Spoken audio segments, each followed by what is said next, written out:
Hi there, welcome to the farm. Today we're starting the second week in the Three Rivers Pantry Challenge.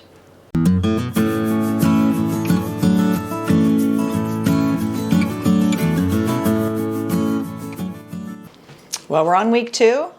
And let's see, so far yesterday for lunch we had barbecue chicken pizza with a little bit of chicken that was left over from the barbecue casserole we had made. And then for dinner we were running late and tired, so we just had egg casserole that I always have frozen in the freezer. So that was quick and easy. Now for tonight for dinner, I'm going to make a broccoli quiche using some of our freeze-dried broccoli. Last year we had a huge broccoli harvest, didn't know what to do with it all, so we freeze-dried it. Now I can use it. So first thing I need to do is reconstitute the broccoli. It says about a cup. I'm actually halving the recipe I'm using. So do you have enough eggs? Oh, we have plenty of eggs right now. A little more. Chickens aren't prolific at this point. No, but we haven't been eating eggs. We've been eating egg casserole, so it's been building up. Okay. So I'll put the broccoli in there, put some hot water on it, and let it sit while I get the pie crust ready. And it'll suck up the water and reconstitute. So that's all there is to it. Yeah. I'll drain off the excess water then after. Freeze dry it and then boom, Yeah. It there says it is. 5 to 20 minutes. I put hot water, so it should be a lot faster. But now I do need to get the pie crust in the oven baking and then start mixing up all the other stuff. And I'm actually using up a tiny little bit of bacon we had left too. Now I'll bake it for 10 minutes. I poked it with a fork and then put pie weights in it. That's so it doesn't hove up all through the middle.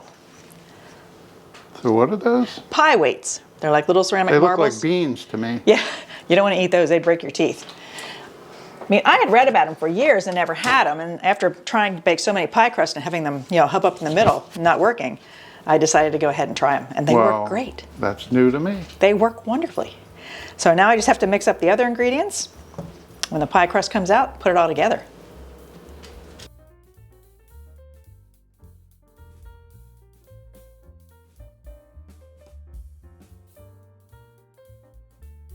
All right, the pie crust came out of the oven, and if you didn't notice, it is a store-bought pie crust. This is about using things up in the freezer, and I've had that in the freezer for quite a while, so I'm using it up tonight. So that's ready. The broccoli is draining. The onions are sauteed. It's time to mix up the custard part of the quiche. And that's just like a typical quiche. It's eggs, a little bit of milk, then heavy cream, and then some spices. And this recipe calls for salt, pepper. What else is there? Nutmeg and thyme. And I am actually going to throw that little bit of bacon in there. I mean, doesn't bacon makes things better? It does if you're asking me. Yeah.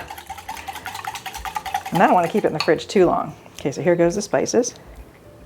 Mix that all up. Get that all mixed up and start putting it together. It's just a matter of laying things in the pie crust. All right, so now it's just a matter of layering things in the pie crust. You start with half the cheese. I'm not really going to measure that. I just like lots of cheese. So put some cheese in the bottom. And then the broccoli. Spread that around a little bit. Get all those little pieces. Oops. The onions and garlic. So I guess this wouldn't be George Bush's favorite quiche. No. Remember, he was a guy that didn't like broccoli. Yeah. Who doesn't like broccoli? I think it's amazing. Yeah. Our grandkids actually all like to eat raw broccoli, but we still grew too much for them to eat at one time. So there goes the onions and the other stuff. Here's the little bit of bacon that makes everything better. So this isn't in the recipe. This is an addition on my part. Spread that around. And then it's just pour the custard part over the top. And I have the recipe, since the pie crust is so shallow, if I used the whole recipe, I think I'd have custard running everywhere. I hope having it was enough. You got to let it soak in, huh? Yep. Filter down between all that stuff. And it will.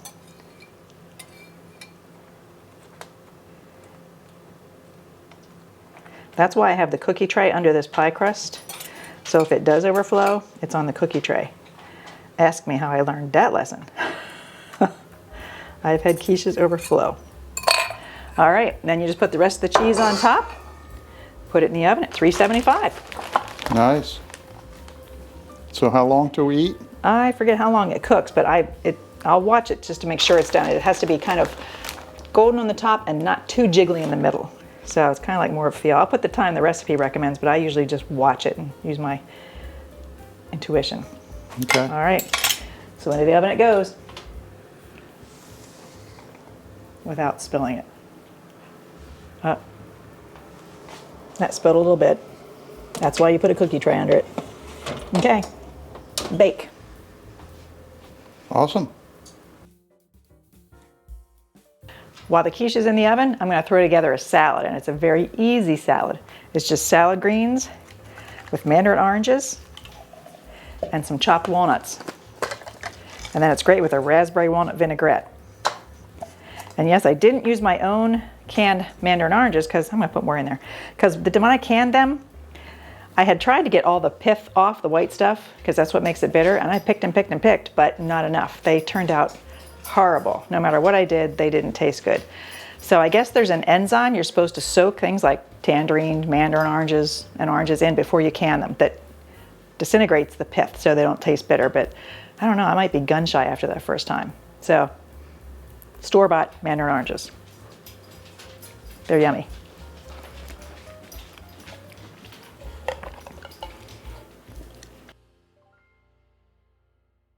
Okay, this isn't officially part of the pantry challenge, but I'm actually getting Ruby from the pantry. Have you ever heard of popsicles? They're tasty little frozen treats for dogs, and she loves them. And I can use up some sweet potatoes from 23. I realize I don't like sweet potatoes as much canned. I like them fresh. So I can use a whole jar of my sweet potatoes in my blender. Put in some peanut butter. That makes it really good. And then You have an audience down here. she probably smells the smells. She knows what it is. And then a bunch of plain Greek yogurt. And I'm finishing off a container of that too that's been in the fridge. Okay, so everything's in there. The sweet potatoes, the peanut butter, and the yogurt. I'm going to blend it. If it's not quite liquidy enough, I'll add a little bit of water. Okay. Looks perfect. All right, it's all blended up nice and smooth. Seems like the right consistency. I'm going to put it in a container and then start filling the popsicle molds. So she has one of these every day, doesn't she? Every night. She knows when we sit down for the evening to relax, she knows she gets a popsicle. And the reason she's hanging around here now because she heard me say it. She knows that word. She gets very excited when you say that. And she even knows I have to go to the freezer to get them. Smart dog. All right, it's just a matter of filling these little molds with the popsicle stuff. My granddaughter gets a kick out of this because we could actually eat these. I mean, it's all people food, but very good for her people food. And it uses up some leftover sweet potatoes, old sweet potatoes. So it goes inside a container, and it takes her a while to kind of work through it. Yeah, I'll show you how she eats it then. Yeah. I'll show you the final product and how much she loves it, because she really does. Okay, these are some popsicles I already had frozen. It's just a matter of popping them out of the mold. And then here's where the magic happens. This is the popsicle holder. There's a cavity. Put the little popsicle in there. Screw it on. And see, she has to lick down through all those holes to get it. It keeps her busy for about 15, 20 minutes. You want one, Ruby? You want a popsicle? You want this? Stay. Stay. Okay.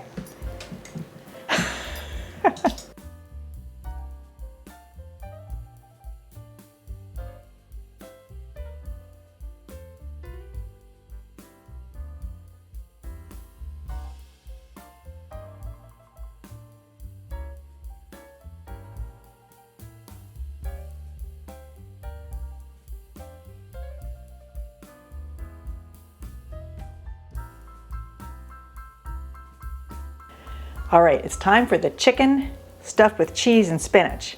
I talked about this in last week's video, and this is one of my favorite recipes. I just love this. And we make the stuffing first, which consists of cream cheese, which is a little bit softened, and then some mayo. And I'll put the exact recipe down below. Is that real mayo or is that salad dressing? That's real mayo. Real mayo. Ooh. A little bit of garlic.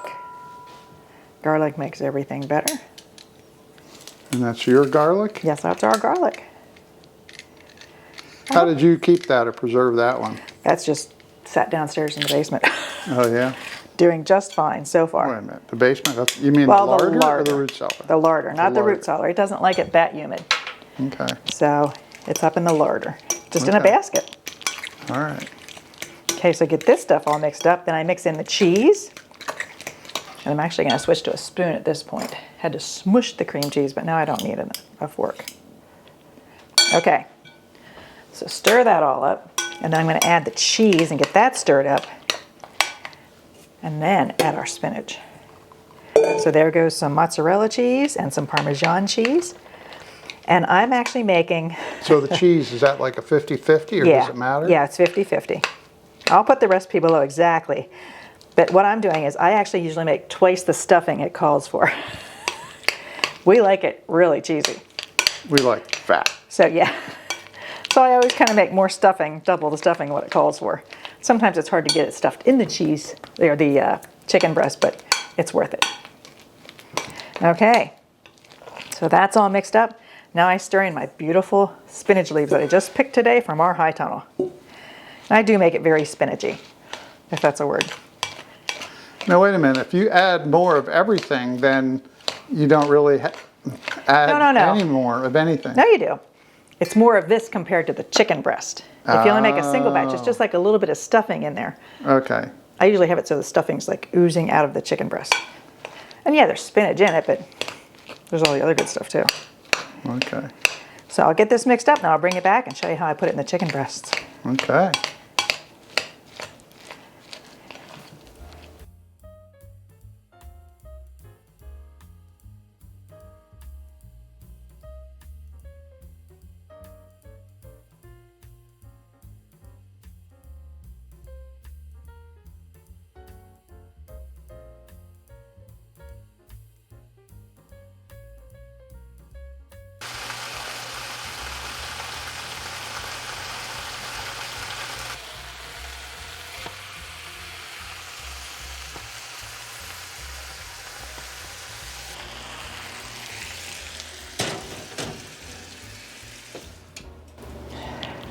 Okay, it's in the oven, and I forget how long it bakes. I'll put it in the notes.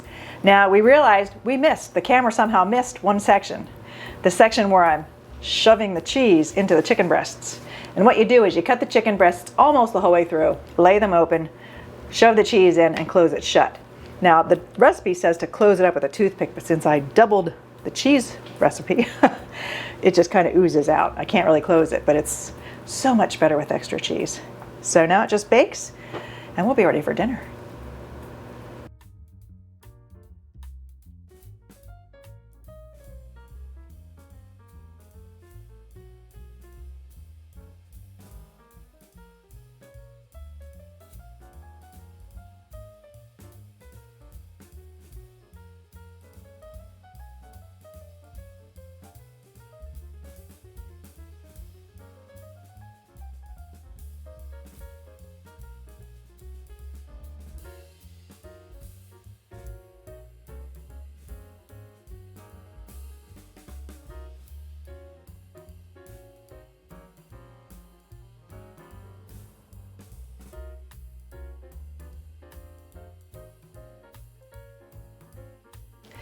Well, we got a snowy afternoon. Perfect time to make chocolate chip cookies. What do you think?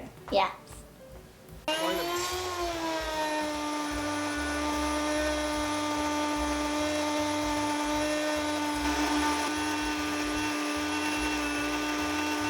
Okay, now we have our flour. Now we can get all the other ingredients Okay, ready to put them what together. kind of flour is that? That is soft white wheat. Soft white wheat. Yep, that's what I Why picked today. soft? It's supposed to be good for like pastries, cakes, and cookies and stuff. I used einkorn last time, but today I just felt like getting soft white wheat, so Okay. get to pick whichever kind you want. All right. All right, now we got to get some butter softened up. You know, cookies are perfect on a day like today because it's snowing outside. We're going to get probably, what, 4 to 6 inches of Yeah, snow? yeah. Well, cookies are perfect on any day, don't you think? Well, that's true. Especially Some days chocolate chip. seem even more perfect. Now, what does Pop-Pop do when we make cookies? Eats the cookie dough with He sneaks eggs cookie in it. dough and eats it. With eggs. All right, start with 3/4 cup of regular sugar. So, whole thing. Yep, we're using half measuring cup, so it'll just automatically cut the recipe in half. So like 3/4, so it's like 3/4 of the way full. There you go. That's about perfect. Maybe a little more. Put that in, then just get a little bit more. I think that's perfect. Then get some brown sugar. Roughly 3/4 cup, right? Actually, that's about it because it's not. That's perfect. All right. And we still have some So, and then vanilla.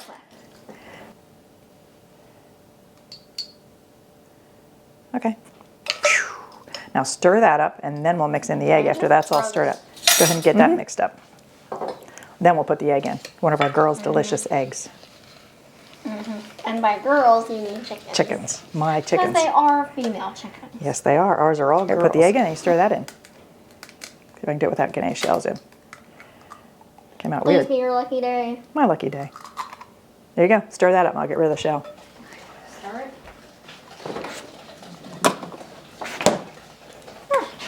So 2 1/4 cups of flour. And flour.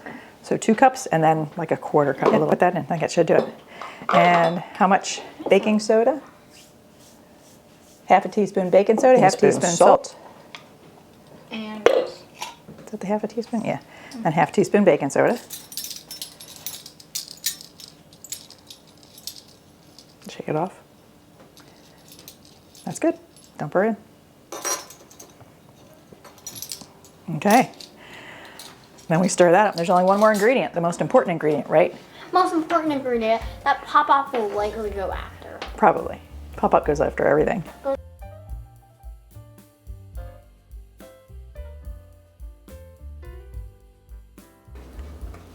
Now it calls for 2 cups of chocolate chips. But we always kind of. You put in as much as you want. What? Go ahead, put chocolate chips in however much you want. Why is it? Why is it? Go for it. Seriously? Yeah. It's your birthday. You get to decide.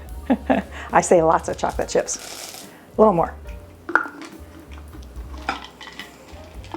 Okay, I think that'll be perfect. Yeah, that's perfect. All right, stir those babies in. So we're using all of this from the Pantry challenge. Yes, we are. Everything's things we already had in the pantry.